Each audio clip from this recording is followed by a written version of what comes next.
Hi, ಒಂದು ಪ್ರಶ್ನೆ. ನಾವು ಒಬ್ಬ ಮನುಷ್ಯನನ್ನು ಅವನ ಮನಸ್ಸಿನಿಂದ ಗುರುತಿಸಬೇಕಾ ಅಥವಾ ವೈಯಕ್ತಿಕ ಜೀವನದಿಂದ ತೀರ್ಪು ಕೊಡಬೇಕಾ?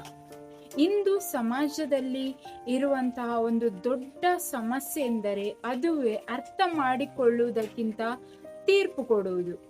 ನಾವು ಪ್ರತಿಯೊಬ್ಬರು ವಿಭಿನ್ನರು. ಯಾರೋ ಬಡವರು, ಯಾರೋ ಶ್ರೀಮಂತರು, ಯಾರೋ ಮೌನಿಗಳು, ಯಾರೋ ತುಂಬಾ ಮಾತನಾಡುವವರು.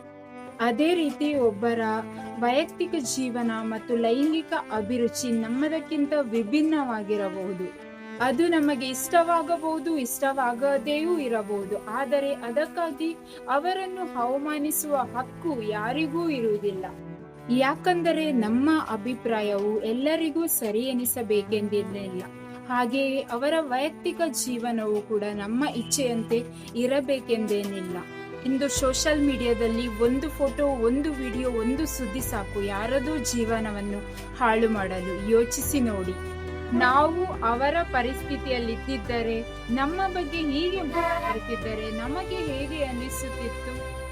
ಮಾನವೀಯತೆ ಎಂದರೆ ಎಲ್ಲರ ಜೊತೆ ಒಪ್ಪಿಕೊಳ್ಳುವುದಲ್ಲ. ಮಾನವೀಯತೆ ಎಂದರೆ ಭಿನ್ನಾಭಿಪ್ರಾಯ ಇದ್ದರೂ ಎಲ್ಲರ ಜೊತೆ ಗೌರವದಿಂದ ವರ್ತಿಸುವುದು.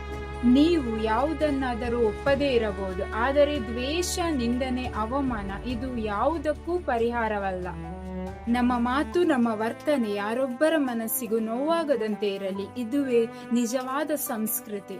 ಕೊನೆಗೆ ಒಂದು ಮಾತು, ಒಬ್ಬ ಮನುಷ್ಯನ ಮೌಲ್ಯವನ್ನು ಅವನ ಹೃದಯದಿಂದ ಅಳೆಯಿರಿ, ಅವನ ಜೀವನದ ಒಂದೇ ಒಂದು ಅಂಶದಿಂದ ಅಲ್ಲ.